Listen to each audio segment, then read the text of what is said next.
Пішов на роботу і зник. У Криму 8-му добу розшукують 20-річного Ейнара Юпова.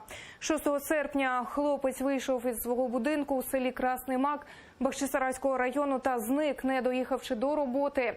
Ейнар був у білих шортах, світлій футболці, мав при собі сірий рюкзак. На передпліччі в нього татуювання з зображенням лева. На хлопця чекає його родина, батько-інвалід, 14-річна сестра та друзі. Кажуть, жодних причин йти з дому в хлопця не було. Родичі просять усіх небайдужих долучитися до пошуків Ейнара. Завтра о 15-й планують прочесати околиці. За границу никуда не выезжал, паспорт, документы, все вещи дома. То есть запланированно куда-то уходить он не собирался. Очень всех прошу, кто может, у кого есть время, пожалуйста, помогите нам, приедьте искать. Мы проживаем в селе Красный Мак, окрестности Красного Мака, все горы, скалы, леса. Нужно как можно больше людей.